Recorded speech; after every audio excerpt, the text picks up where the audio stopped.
लेकिन मैं आप सबसे पूछ रहा हूं, मैं जिस क्योंकि गौतम खट्टर साहब, अगर मैं आपसे शुरू करूं, कहना जैसे अब गौतम विद 60-40 ग्राफिक्स में, गौतम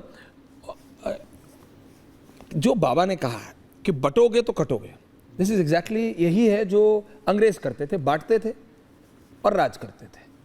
वो बोलते नहीं थे काटते थे, करते तो वो भी वही थे जी। उन्होंने बांग्लादेश के संदर्भ में कहा, बांग्लादेश में हिंदुओं की क्या हालत है वो हम सब देख रहे हैं, कैसे चिन्हित करके चुन चुन के, जहां देवी का मंदिर है, काली मां का मंदिर है, उस एरिया को क्या किया जा रहा है वो हम सब जानते हैं। How do you take this? देखिए, योगी आदित्यनाथ जी ने बिल्कुल सही बात कही है।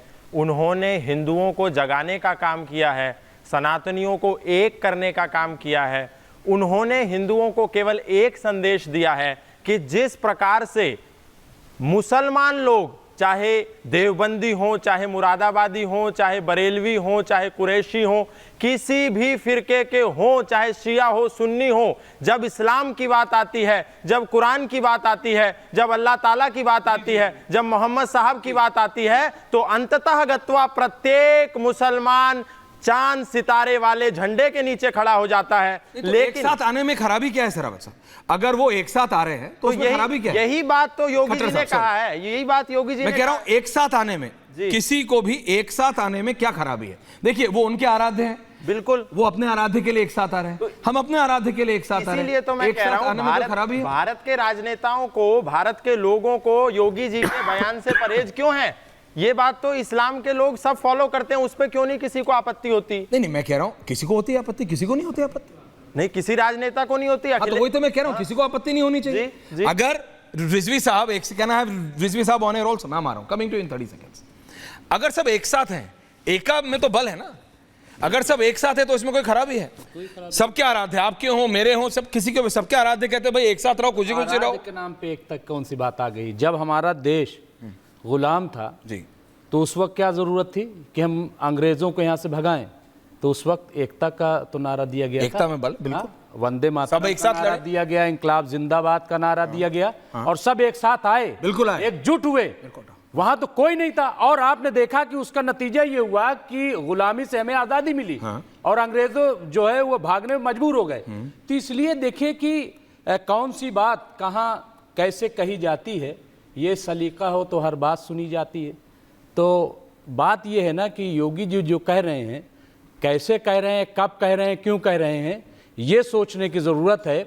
और वो जब इक़्तिदार में बैठे हैं, वो किसी पार्टी के लीडर नहीं है, बल्कि वो उत्तर प्रदेश जो मुल्क का सबसे बड़ा सूबा है उसके वो मुखिया हैं। तो इसलिए उनको तो एकता की बात करनी चाहिए, लेकिन मजहबी एकता नहीं कि जैसे इन्होंने कहा कि साहब मुसलमान एक हो जाते हैं, उन्होंने नहीं, हमें अच्छी बात है, एक होने में क्या खराबी है? कुछ दिक्कत नहीं, आइए एक हो जाएं और देश को हम बहुत आगे ले जाएं, बहुत आगे। अभी हम चांद पर गए हैं, चांद पे जिंदगी तलाश करें। लेकिन अगर एकता इसलिए कराई जा रही है कि हम पाताल तक जाएंगे, हम हर चीज को खोद डालेंगे और हम मार काट की बात करेंगे, तो ये एकता ना तो इधर अच्छी है ना तो वो उधर अच्छी है। एकता हो देश के विकास के लिए, एकता हो बेरोजगारी को दूर करने के लिए, एकता हो मानवता के लिए, एकता हो अहिंसा परमो धर्म के लिए। अगर ये एकता होती है तो कोई बुराई नहीं। मैम मीनाक्षी जी, लेकिन योगी जी ने ऐसी कोई टिप्पणी नहीं करी कि एकता इस चीज के लिए या इस चीज के लिए नहीं है। उन्होंने सिर्फ यही कहा कि एकता रहे, कटेंगे तो बटेंगे, बटेंगे तो कटेंगे, यही तो कहा। ऐसा कोई चीज सामने, ऐसा कोई विषय सामने नहीं रखा कि इस विषय में बटेंगे तो कटेंगे। तो मुझे लगता है इसमें कोई खराब टिप्पणी उन्होंने नहीं दी है। उन्होंने सीधी बात कही है कि हिंदू केवल हिंदू रहे, कोई अन्य अलग अलग वर्ग में ना बटे, नाई, तेली, धोबी, इस अलग अलग वर्गों में ना बटे। वो जो जातीय जनगणना की जो बात हो रही है, that is what you are saying, ताकि एकता बनी रहे। प्लीज कंप्लीट कीजिए, मैं आ रहा हूं, वापस आ रहा हूं। अभी मैं राजनेताओं के पास गया नहीं हूं, मैं क्योंकि स्टूडियो में आप लोग, मैं आपके साथ, मैं अभी राजनेताओं के पास आ रहा हूं। भाटी जी को बहुत कुछ बोलना होगा, प्रेम शुक्ला जी को बोलना, मैं आ रहा हूं। आदिल हसन साहब, सरवर साहब, नहीं आप अपनी बात कंप्लीट करी थी, प्लीज बोलिए। जी, मैं यही कह रही हूँ कि नाई होना, तेली होना, धोबी होना, सुनार होना, लोहार होना, ये सब एक मनुष्य के व्यवसाय का भाग है, ना कि किसी की जाति है, ना कि किसी का वर्ग है। हम सब मानव है और हमारा धर्म है मानव धर्म। तो वही बात योगी जी ने अपने एंड से कही कि अगर हम अलग अलग वर्गों में बटे, अगर हम अलग अलग कास्ट में बटे तो हम कटेंगे ही कटेंगे, यही बात उन्होंने कही है। तो इसमें कोई ये बड़ी बात नहीं है कि किसी अन्य विषय में उन्होंने कहा है। तो मुझे ऐसे लगता है, मैं टिप्पणी नहीं कर रहा हूं, लेकिन मैं जानना चाहता नहीं, जरा खुल के बात हो जाए। टिप्पणी मुसलमानों पे है ही नहीं, टिप्पणी उन राजनेताओं पे है। आप जानबूझ के ले, हाँ बोलिए बोलिए। सरवर साहब आ रहा हूं। मैडम ने बहुत अच्छी बात, प्रेम शुक्ला जी आ रहा हूं, जस्ट 30 सेकंड और बताइए कि जो ये वर्ण व्यवस्था थी सनातन धर्म में, वो क्यों थी? ब्रह्म क्षत्रिय वैश्य, एक एक करके रिलैक्स, शांति से। मैं कोई आपको हमला मैं समझने की चीज, क्योंकि ऐश्वर्या जी जो है बहुत अच्छी बात कर रहे हैं, समझा जाए। मैं आराम से पूछ रहा हूँ, सबको बोल रहा हूँ जनाब, बोलिए ना। मैं ये कह रहा हूँ कि जो वर्ण व्यवस्था थी और वर्ण व्यवस्था सनातन धर्म में जी, क्या वो अब बाकी रहेगी नहीं रहेगी? कैसे उसको आप लोग क्या करने वाले हैं? आप लोग क्या, आप और हम अलग अलग हैं। हम लोग, आप और हम अलग अलग हैं। देखिए ये देखिए, मैं सिर्फ एक छोटी सी बात बताऊं। हम लोग, देखिए आप बताइए, जातियों की, देखिए जातियों की वजह से जो कृतियां हैं, जो दिक्कत सदियों से लोग झेल रहे हैं, क्या उसको आप नकार सकते हैं? हम नकार सकते हैं? नहीं, कोई नहीं नकार सकता। बिल्कुल नहीं। That's a reality. बाबा ने सिर्फ इतना कहा, प्रेम शुक्ला जी को भी रखी, और मैं आ रहा हूं आप लोगों के पास। जी। सरवर जी, बाबा ने सिर्फ इतना कहा कि बटो मत, एक साथ रहो। वो तो है ही नहीं मुसलमान भाइयों बहनों पे। क्यों समाजवादी पार्टी जानबूझ के उसको, आप समझिए कांग्रेस क्या कर रही है, सरवर साहब समझिए आरजेडी क्या कर रहे हैं, लालू जी क्या कर रहे हैं। उन्होंने तो कहा है, ये जो जातीय जनगणना की बात कर रहे हो, बटो मत, एक साथ रहो, एकता में बल है। वो तो भाटी जी को सूट करता है, इसलिए वो बोलेंगे सरवर साहब देखो आपके लिए कह दिया, बांटोगे तो कटोगे। आदिल में बोलेंगे देखो मुसलमानों के लिए कह दिया, उनके लिए तो कहा ही नहीं है। वो तो जातीय जनगणना के लिए कहा है सरवर साहब, समझिए। तो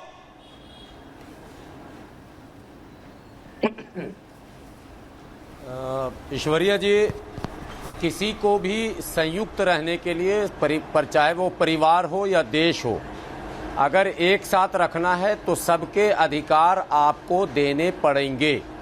यदि आप भेदभाव करेंगे अपने बच्चों में भी, तो वो अपने आप बढ़ जाएगा, आपके रोकने से रुकेगा नहीं। एक लिस्ट है हमारे पास, और ये भारत टाइम्स 1990-94 में प्रकाशित मंडल आयोग की रिपोर्ट, मैं स्क्रीन पे हल्का सा दिखा रहा हूं आपको। ये 1994 में प्रकाशित मंडल आयोग की रिपोर्ट के आधार पर एक लिस्ट है भारत टाइम्स का, और इसमें लिस्ट में ये बताया कि आबादी जिनकी 7.5% है, उनके पास शिक्षा जो है 2% है, नौकरी 1% है, व्यापार 1% है और भूमि 0.5% है।